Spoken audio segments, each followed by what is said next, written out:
नहीं। पंजाब पुलिस ने आतंकवादियों से एक बनाए।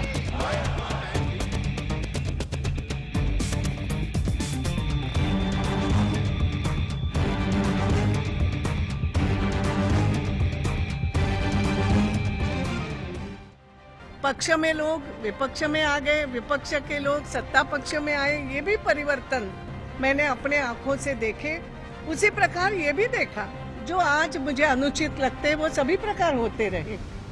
मगर मेरे मन में एक बात आई कि जैसे हम हमारे देश में भी या हम अपने घर में भी जो बात करते हैं कि जो अनुचित चीजें हो रही है उसको कहीं ना कहीं तो स्टॉप करने की सोचना पड़ेगी किसी ना किसी ने तो। आतंकवाद जैसे संवेदनशील मुद्दे पर मैं समझता हूं कि हम समस्त देशवासियों को एकजुट होकर उसका मुकाबला करने की आवश्यकता है।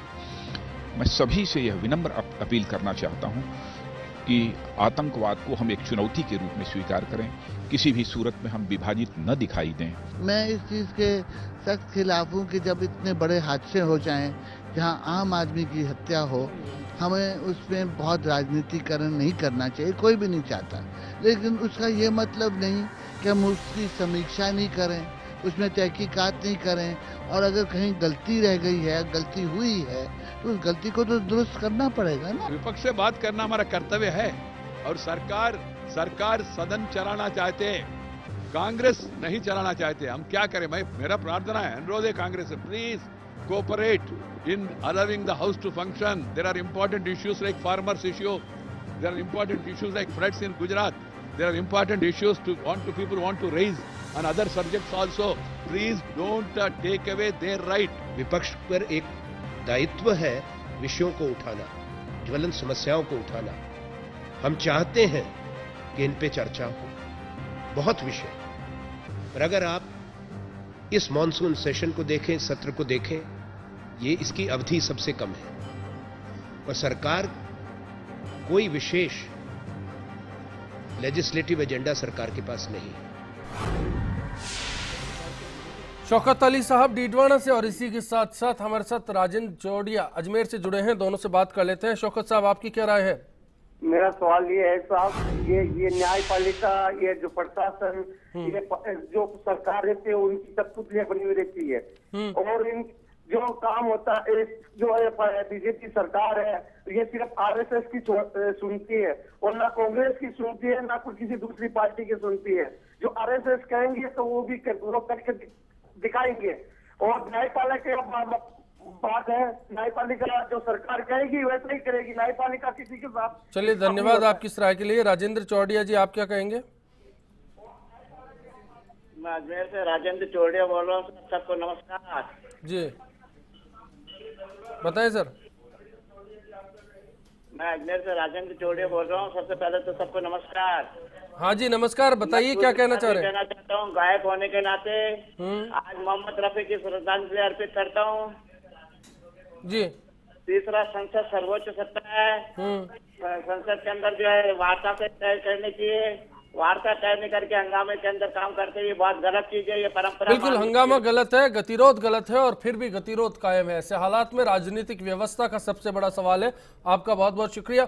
व्यास जी, राजनीतिक व्यवस्था क्या है दरअसल, और क्यों उस व्यवस्था की ओर सत्ताधारी पार्टी या फिर विपक्ष दोनों ध्यान नहीं दे पा रही? जैसा मैंने अभी कहा कि ये दोनों स्वायत्त हैं और स्वतंत्र हैं अपना अपना कार्य निर्वहन करने के लिए, लेकिन ऐसा होता है कि सत्ता पक्ष और विपक्ष ये दोनों जब एक दूसरे की भूमिका में आते हैं और इसका अंतरण हो जाता है इस भूमिका का, तो उस स्थिति में ऐसा लगता है कि हर एक का व्यवहार बदल जाता है। जैसे सत्ता पक्ष विपक्ष में आया वैसे उसका व्यवहार वैसा ही हो जाएगा जैसे विपक्ष का जिसका जिक्र सुमित्रा महाजन ने किया भी। हाँ, बिल्कुल ऐसा लगता है कि ये कोई एक आदमी की चिंता नहीं है, ये तो पूरे देश की चिंता है।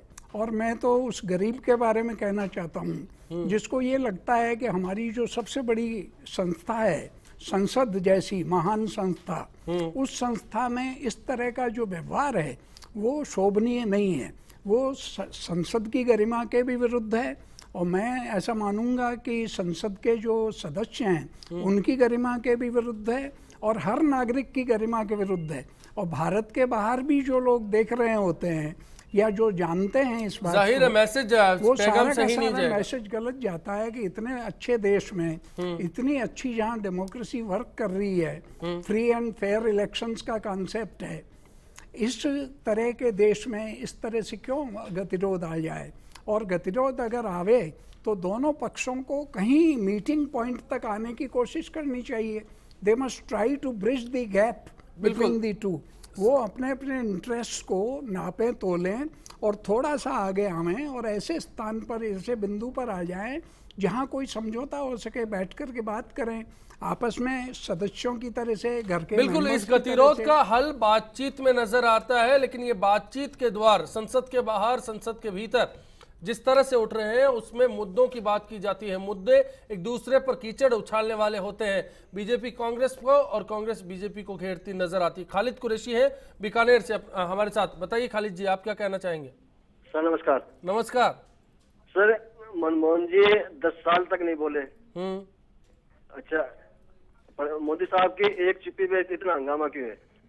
दूसरे, अगर भारतीय नेता कलाम साहब के लिए कुछ करना चाहते हैं तो वो संसद को चलने दें, गतिरोध खत्म करें, क्योंकि हर मसला बातचीत से सुलझता है।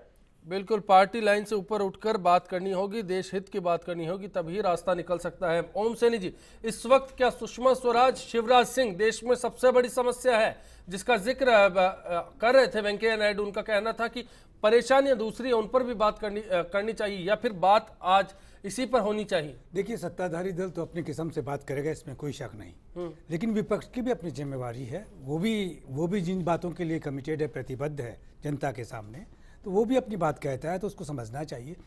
दोनों अपनी बात बोल रहे हैं तो भाग कौन रहा है? जिम्मेवारी निश्चित रूप से सत्ताधारी दल की है कि इन पर फैसले हो, इन पे चर्चा हो। चर्चा करने के लिए प्रधानमंत्री को या पार्टी अध्यक्ष जो भी हैं उनको, चाहे कांग्रेस के पार्टी अध्यक्ष और भारतीय जनता पार्टी के पार्टी अध्यक्ष, ये दोनों अपने अपने लोगों पर दबाव डालें और उसके बाद में जो फैसला करके और बातचीत आगे बढ़ाएं निश्चित रूप से। लेकिन जो मुद्दे बन गए हैं, जिनको चर्चा नहीं करना चाहते और जिनको एक कोने में रखना चाहते हैं, उन पर चर्चा करने के लिए अपने आप को प्रस्तुत करना चाहिए।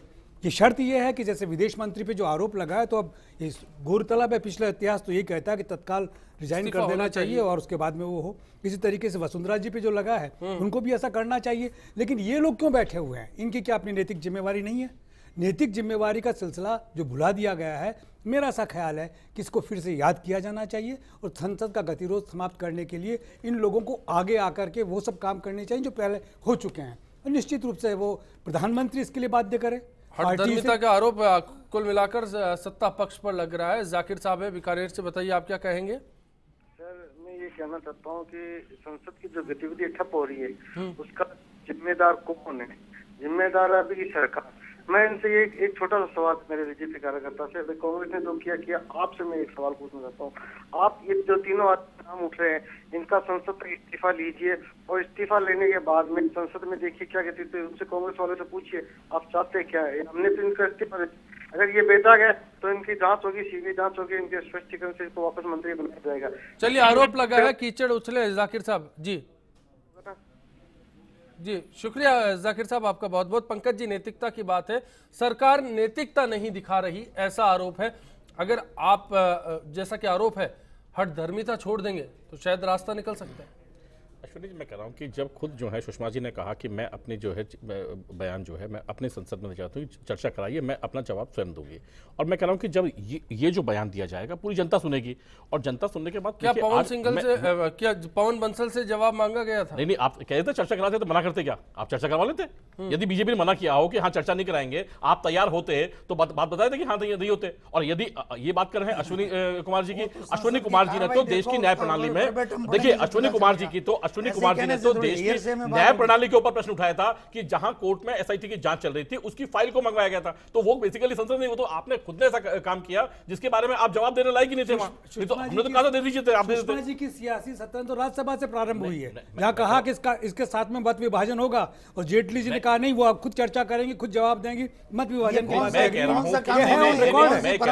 कह रहा हूं कि यदि आप जनता के सामने आएंगे, जनता के सामने जब आपके तथ्य आएंगे, सारी चीज आ जाएंगी, उसके बाद आप कहते हैं कि हाँ ये चीज भी कराइए, एक भगोड़े की मदद करने पे चर्चा होनी तो कराएंगे ना, चाहिए। आप ये कौन सा लोकतंत्र है? नहीं, भाजपा की नई परिभाषा है तो है। आप बताइए फैक्ट कहां सुनना चाहते हैं भाई? सुनने आप की फैक्ट कहां जरूरत सुनना नहीं चाहते है। हैं भाई? सीधा आप आरोप नहीं, है। आप क्या पीसी से सुनेंगे आरोप क्या है, भाई? प्रमाणित है। जनता की संसद के सामने जो है, जो आरोप आरोप आपने प्रमाणित लगाए है, उनका जवाब दे दो जरूरत रहे। नहीं है। जनता के संसद के सामने एक दे दो रहे भगोड़े जवाब। और क्या की- चीज चाहिए अश्विनी जी बताइए? चलिए और क्या चुनना चाहते हैं ये बताइए। आसोपा साहब नई जगह सुन तय लीजिए, करती है। सुषमा स्वराज को सुनने में क्या हर्ज है? आज देश की सबसे बड़ी समस्या क्या सुषमा स्वराज है और कोई मसला आपको नजर नहीं आ रहा? साहब ऐसा है, भ्रष्टाचार इस देश की समस्या है और भ्रष्टाचार के मुद्दे शुरू से लेके आज तक चलते आए हैं, क्योंकि जहाँ मानव समाज होगा वो भ्रष्टाचार होगा। इनका राज चला गया नहीं, हमारा राज का सवाल नहीं है सैनी साहब, मैंने ये कहा है कि मनुष्य है, बिल्कुल ये वहाँ बात गलत सच और है। सही काम भ्रष्टाचार होंगे। पर यूपीए इसको सरकार पार्टी चली लाइन में गई। मैं बोल भी नहीं रहा हूँ। मैं तो अगर पार्टी लाइन में बोलना है तो आपने कृष्णामाचारी का, मैं कह रहा हूँ कृष्ण मेनन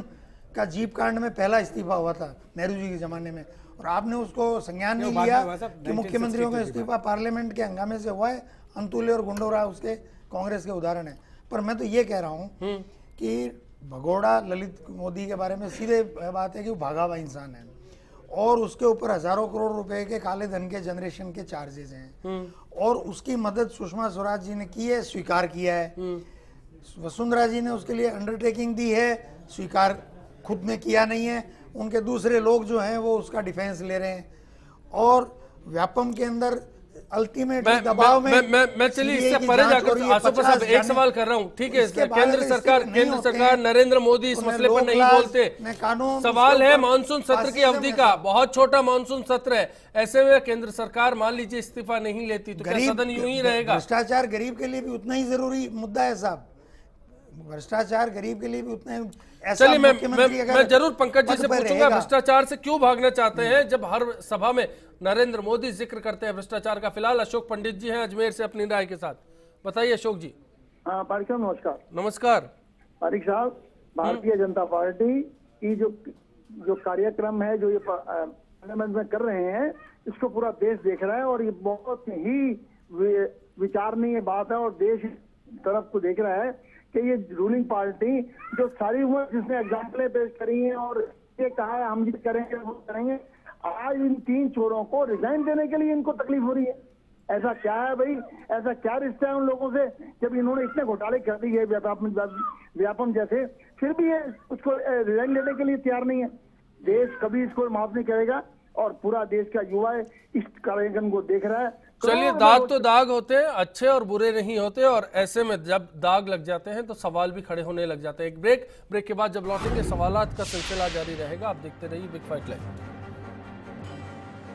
तो खासतौर पर जिम्मेदारी सत्ताधारी पार्टी की बनती है, क्योंकि जो दूसरी पार्टी है, विपक्ष के लोग हैं, वो जो समाज में हो रहा है, जो गलत हो रहा है उसकी आवाज़ उठाते हैं और वो चाहते हैं कि जो सत्ताधारी पार्टी है उसका जवाब दे, ठीक ढंग से उनको बताए कि ये जो गलत हो रहा है उसका समाधान कैसे करेंगे, समस्याओं का निराकरण कैसे करेंगे और जो गलत कर रहे हैं उनको जो दोषी लोग हैं उन दोषी लोगों को सजा कब देंगे, कैसे देंगे। जो अपने भी सांसद होते हैं और संसद तक पहुंचते हैं वो देश के जनता से चुने हुए लोग होते हैं, उनसे ये आशा होती है कि वो अपनी जनता की छवि संसद में जाके प्रस्तुत करें और उनका आचरण मर्यादा में होना चाहिए, क्योंकि संसद में जो वो आचरण करते हैं वो छवि अपने अंतर्राष्ट्रीय स्तर तक जाती है।